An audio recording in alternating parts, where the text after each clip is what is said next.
Welcome to the podcast. Now that I'm engaged, how do I get married? I'm your host, Kevin Dennis. And I'm August Yocher, co-host and brand manager at Fantasy Sound Event Services. In addition to leading the charge at Wedding IQ, I also run Fantasy Sound Event Services, a lighting and entertainment company based in Livermore, California, that I founded over 35 years ago. Each week on this podcast, we'll explore a new corner of wedding planning so you can prepare for your I-dos without the stress. From budgeting to booking vendors to the day of drama. Let's talk smart wedding planning.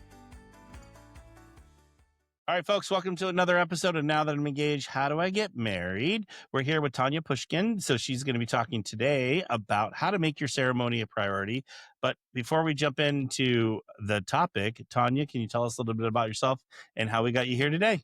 Sure. And thank you again for having me. Of course. I started this little niche business about 6 years ago after my own second wedding.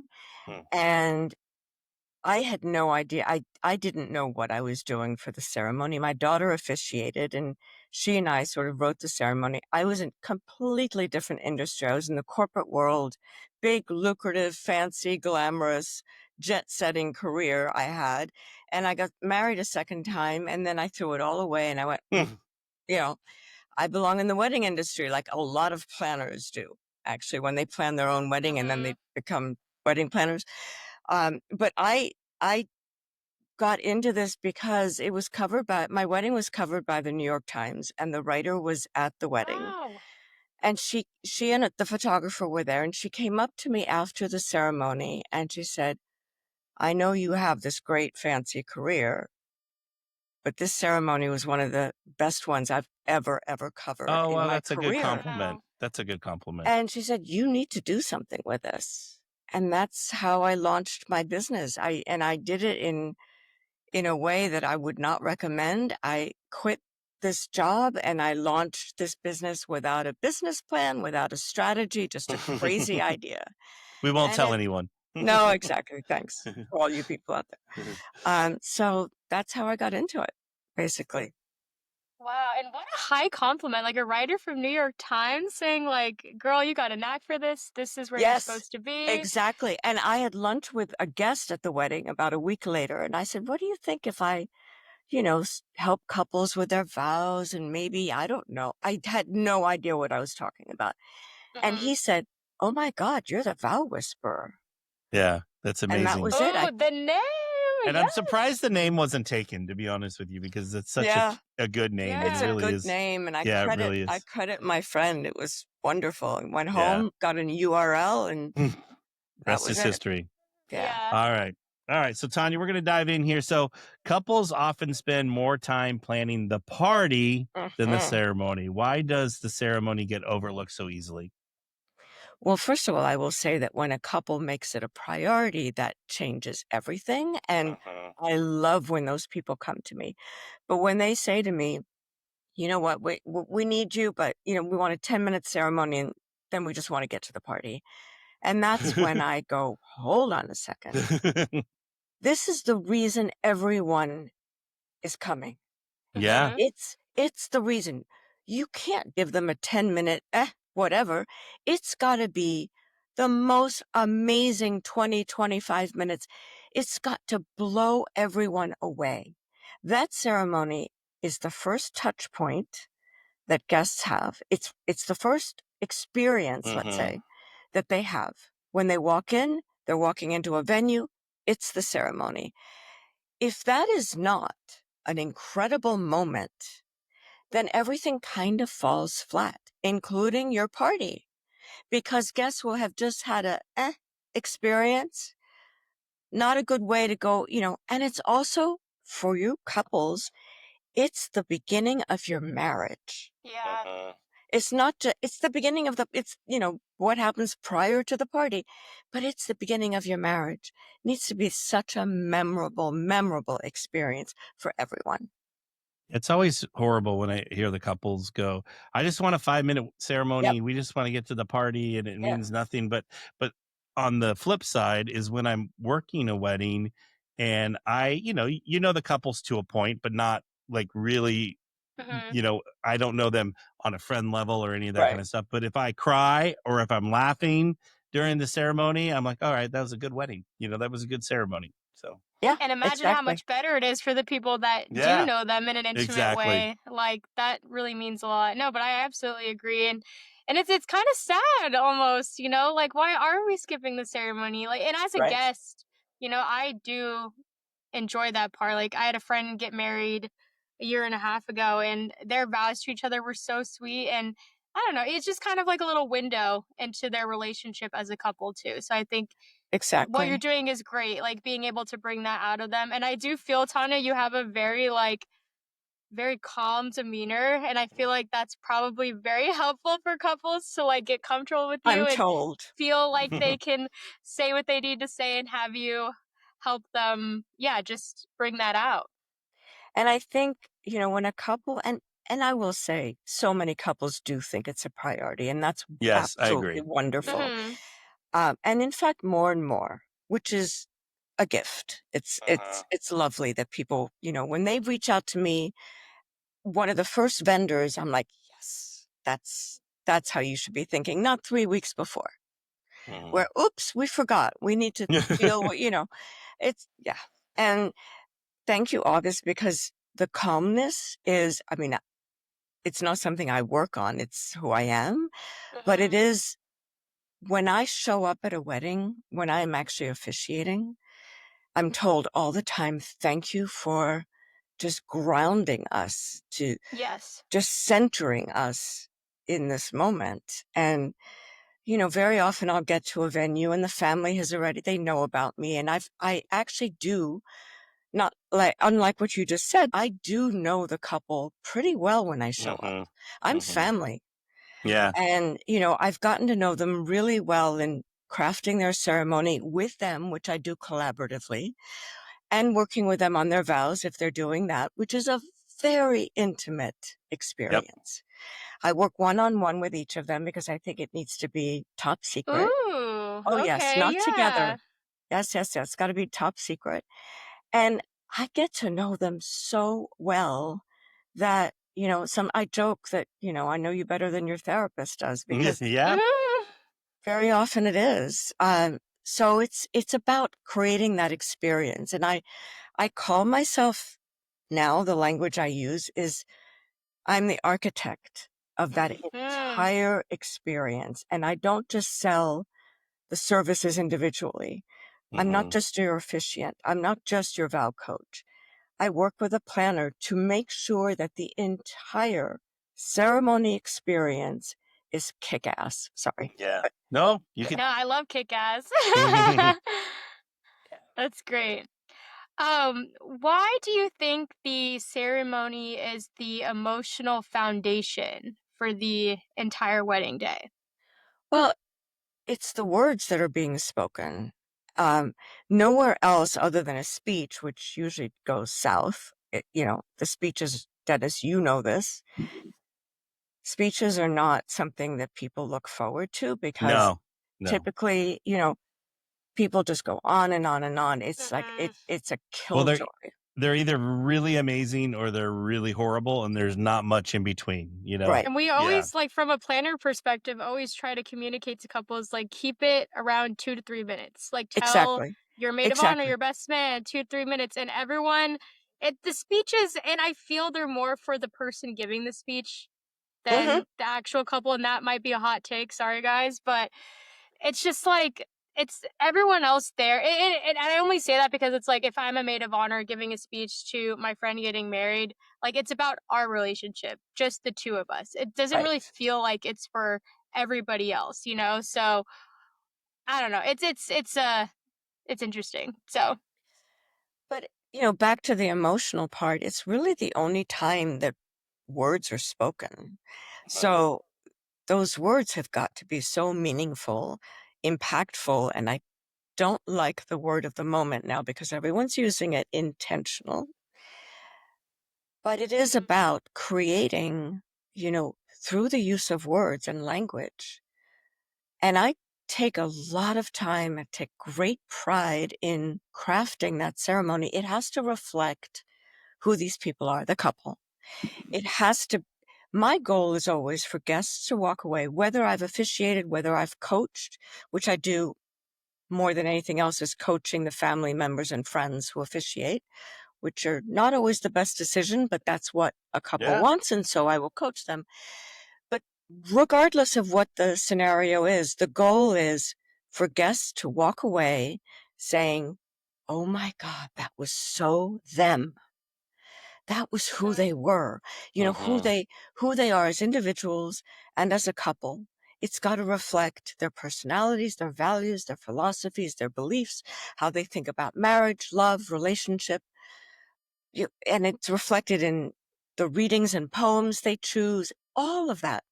There's a lot of work that goes into making this entire, I keep saying experience, but that's what it is. It is an experience, so yeah. Raw, emotional, it's got to hit a spot in that guest's heart. It's about creating that memory, you got to have that memory, Yeah. Exactly. Yeah, that memory. And that memory, it is what guests will remember the most, actually, that ceremony. Has it taken them somewhere else? Has it transformed them? Has it transplanted them into a little microcosm of beautiful language? And make it a priority. That's, make it a priority. Want to be a guest on the podcast? Whether you're a writing professional with insights to share or a couple who recently said I do, we'd love to have you on the pod. Come share your experience, your advice, and your story to help future couples on their journey. Apply to be a guest and join us behind the mic. Find more information at podcast.fantasysound.com. All right. So, Tanya, what do couples misunderstand the most about what makes a ceremony feel, I guess, personal and maybe like memorable? Well, they think that ChatGPT can write it. Oh, well, that's true. Yeah. Yeah. I see and it plenty can, of but it won't be personal or memorable. No, and I do have more and more couples coming to me saying, we tried. It didn't work.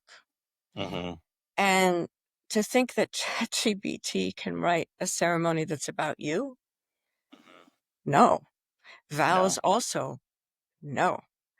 And there's some funny but really sad at the same time articles that I've seen about a bride or a groom discovers that when the vows are being delivered, that they're not from that person's heart. They're from a AI machine.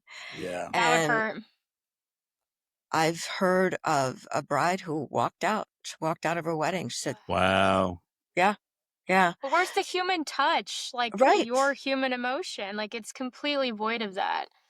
Exactly. So I don't know about misunderstanding. I think that very often they just don't see the importance. And when they do see the importance, or if they turn around, if I can turn them around, which hopefully I can, then they understand. They understand that this is just, it's what you're going to remember the most of your party, not the first appetizer, not the dance, not that awful uncle speech. Or the dry chicken or any of that stuff. Exactly. Yeah. Well, and I don't mean to bring up this word. I know you just mentioned like intentionality. It's but okay. How early should couples start thinking intentionally about their ceremony? Definitely more than 3 weeks before. I'm getting a lot of these last minute, but then they're not just last minute. I know, but it's not just last minute for a ceremony. I have 2 planner friends who just did weddings that they were contacted 1 month before. Wow. Dress off the rack, last minute venue, pulling it together. They did it. It's absolutely doable, but not recommended. I would say anywhere from 3 to 6 months before would be great, because I like to work with couples when it's still chill, when they're still relaxed. Getting into, even if they have the most incredible, amazing planner, those last few months are stressful. Regardless, they're stressful. So let's tackle this before. Let's start working on it when you're still kind of relaxed about everything. Same with your vows. Don't wait till the last minute.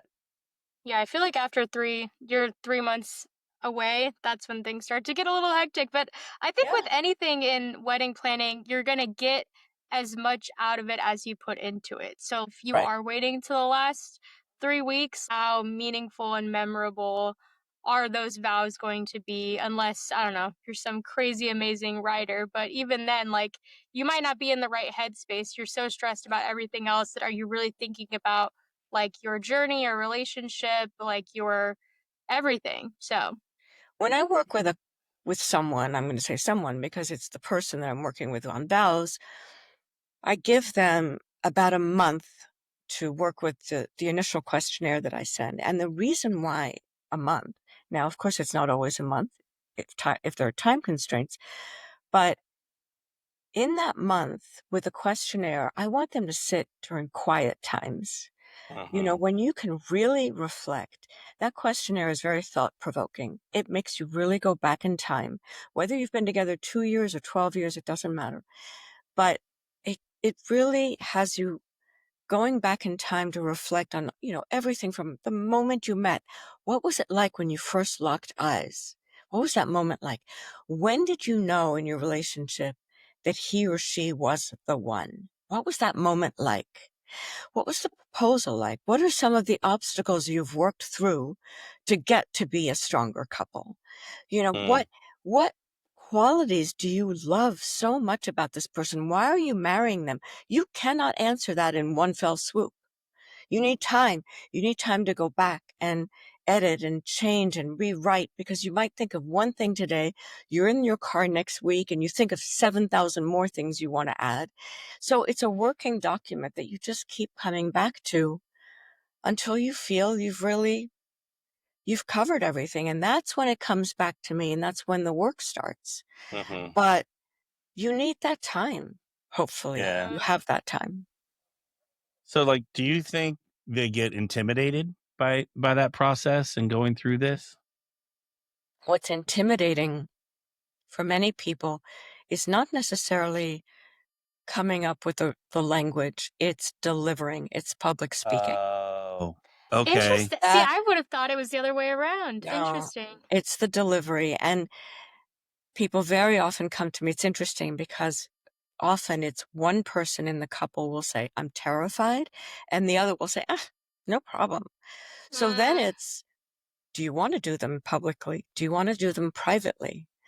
And, I always say, if it's a tortured idea, if this is going to be torture for you, do not Grow do up. it. Yeah, don't Do do it. not do this. I can work with you. I can get you really confident and over your fears.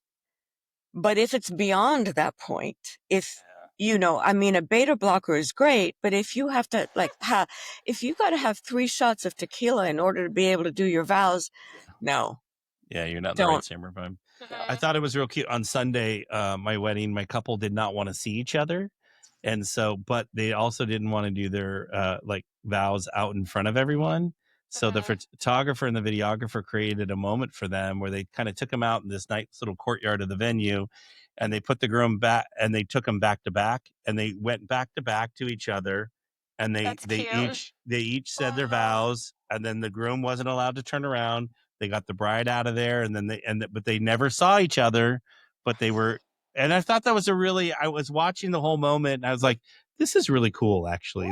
Yes. Because, and it came down to the bride was a school teacher, and the groom is an engineer and is afraid of public speaking, and so it's like exactly what you just described. Did not want to do it out in front of everyone. Meanwhile, he was a big ham during the ceremony. It made me laugh. I'm like, Really? he totally could have pulled it off. He was such a big ham. It was really cute. Aww. His uncle is a priest from England, and so the uncle came over and it was his favorite uncle, and he was like kind of a quirky so older cute. gentleman, and I think the uncle really relaxed him when it was all said and done. But That's yeah, lovely. What a sweet way to do this. yeah, isn't it? And I actually really like the fact that when a couple does not want to see each other, I know when I'm officiating and when the groom first sees the bride, this doesn't happen very often. Once in a while it does. You look at his eyes or her eyes, if it's a bride and a bride or a man and a man, whatever it is, that moment is incredible. Yeah. Just the That's so emotion sweet. that they go through. Yeah. See, Yeah. and I think it's interesting you mentioned the public speaking. Like, I know that is, I think right now it's the number 2 fear in adults. I don't know where One. that's It's changed. number It's one. still 1? Okay, because at one point it went down to 2, but I guess it's back up to 1. But I feel I would be scared of, like, okay, I love this person so much.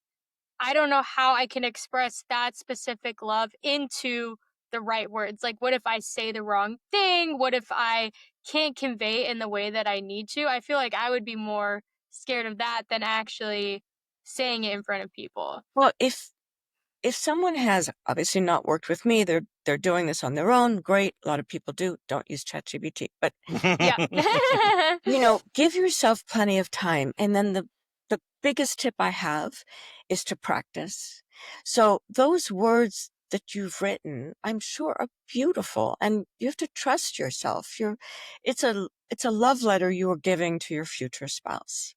And it might be difficult to express it, but if you're writing your own vows, practice the hell out of them so that you do feel good about what you're saying, so that you're confident and you're strong about, what you're conveying to this other person. If you think it's not good, don't do it. Yeah. Yeah. Or I get agree. help.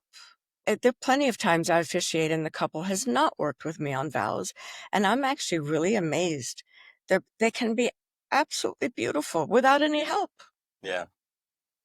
What role do you feel the vows play in shaping the tone and just that overall emotional impact on the ceremony, whether that's the couple, the family and friends watching?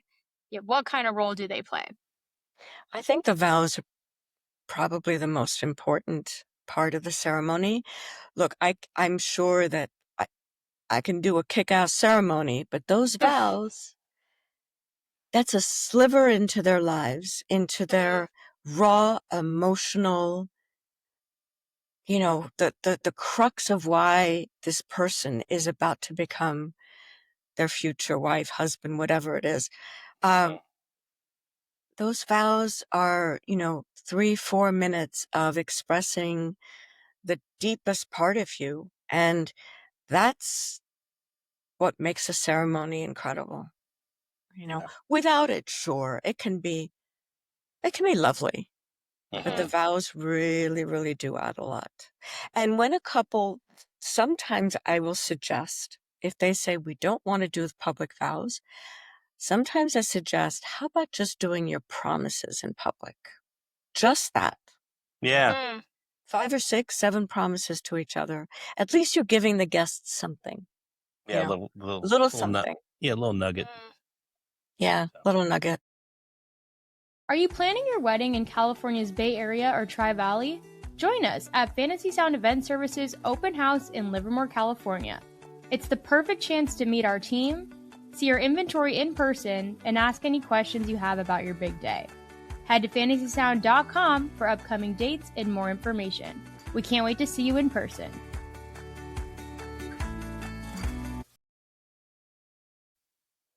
All right. So I have a feeling I kind of know the answer to this, but what's the difference does it make when an officiant truly understands and can tell a couple story at a ceremony? Great question. Oh, you think you know the answer? I want to hear your answer No, before I just think it makes. I just think it makes all the difference. I mean, if you can really stand up in front of someone and really convey their story, like there's an officiant we work with that does always a really like kind of nice little recap and it really, I think that he opens with this like little their love story, and it sucks everyone in. And even like, and as someone that again don't know them that well, I'm paying attention. I'm not on my phone looking at Instagram or doing whatever. Right. I'm paying attention because I get sucked in. So but I'm just curious from a pro, From what, a pro, yeah. I A think pro. I interview my couples extensively, and then will write their story. Now, I don't always encourage the story being told, because very often the couple will tell the story in their vows. Mm. So Mm. I don't want to be repetitive, but sometimes there are one or two really cute stories I will tell. I don't want to give away what they're going to say. So it's a balance. I've got to balance it Okay. out. Okay. If they're not doing vows, I go all out on their story.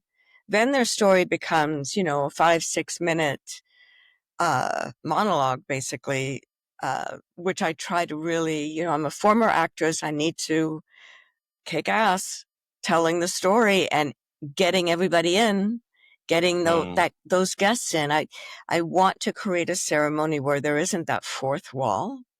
There's typically on a stage in theatrical language, there's stage right, stage left, upstage, and then downstage. And downstage is this imaginary fourth wall between the actor and the audience.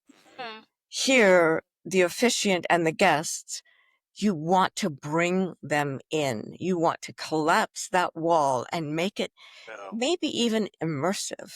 Mm-hmm. Maybe you're bringing music into the ceremony, whatever it might be. But Oh, music. That would be cool. yeah, that's becoming more and more of a trend, to have somebody do a song or sing, play an instrument or whatever it is. If music means a lot to a couple, Person, yeah. it's back to that word intentional. The ceremony has to reflect who they are. So if music is not part of their lives, don't stick it in there. Yeah. Do something that makes sense for them. Mm-hmm. But telling the story can be. I actually did a wedding recently where the bride is a writer. Oh, And she wrote the story, which I told. Why not? Mm-hmm. Yeah. Yeah. She's Yeah. a better writer than I am. So Well, I'm going to say, and it doesn't get any better than that for you, exactly. right? No. Yeah. Yeah. No. I really like So- that concept, though, of like thinking about the ceremony in like a theatrical way. Like it really is like, It's a production. yeah, a production or performance, like however you put it, but you are kind of putting on a show for the people you invited. So like You're make sure it's a good absolutely. one, And the thing is, I think it's 85% of weddings nowadays are performed by friends or family members. Yeah. And that, a couple thinks the friend knows them better and it's more Mhm. personal, and it's not always the case. No. And often, I coach these family members and friends.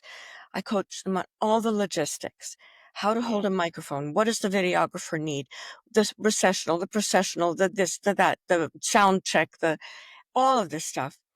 And I coach them so that and also how to fill out a marriage license. There is a lot that goes into So this. much. There's so much. And it's not always the best decision, but I understand that's very often what a couple wants. But I did a wedding recently at the New York Public Library, which is an iconic institution. It is extraordinary to hold a wedding there. The entire library is just pure marble. Yeah. This wedding, the logistics were so complicated. So complicated. I spent a full hour with the wedding planner about a week before the wedding, going through line by line by line, every little possible anything that could happen, will happen, might happen, will not happen, all of this stuff. And then the day of, I kept thinking to myself, a family member or a friend could not have pulled this off. Yeah. This was down to the note, like watching the bride come down these marble stairs with the acoustics. They had 14 strings. Oh, wow. Wow. With Bach playing like Yeah. at this volume. Everybody had goosebumps. I was like, this Wow. moment. And I had to say, please rise for the bride at a certain note that the orchestra was playing. Everything was so orchestrated that it was only a professional who could have pulled this off. Yeah. So think about where you're doing this. Is it a complicated ceremony? Because then I really recommend hiring a pro.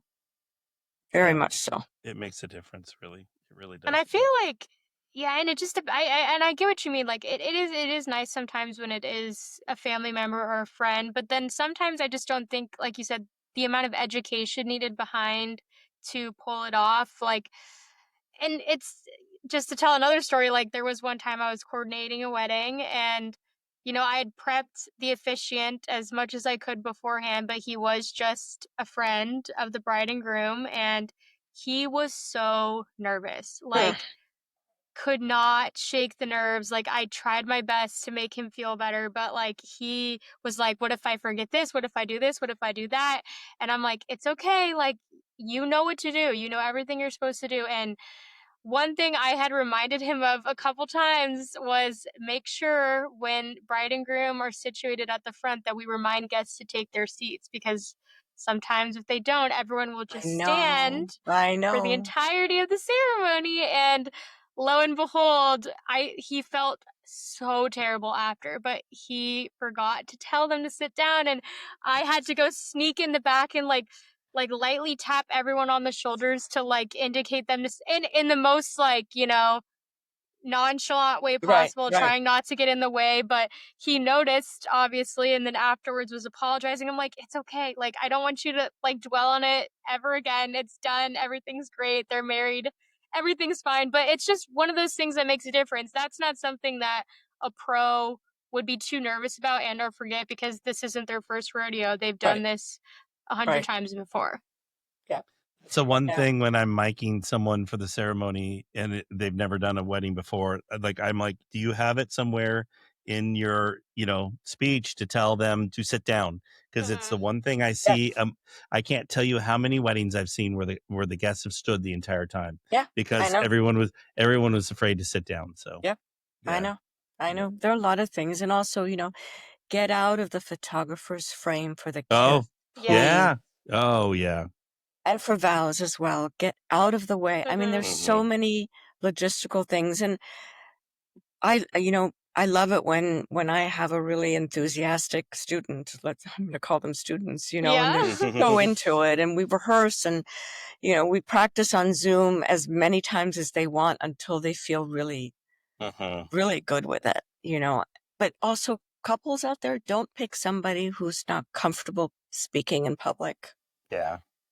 And I've It's seen got to it. be natural. It's I would say like 1 out of every 15 weddings that has a family friend, I would say is good. The person does a great job. They have like a theater background, or they speak for work, or there's something there. Like I just recently had a sister of the groom had a theater background, and she had a little bit of humor, and it was just like, but it was did a phenomenal job, but it's like I said, 1 out of maybe 15, like and that number could probably even be higher. So, it's back to, why do you pick a friend or Uncle Johnny? yeah.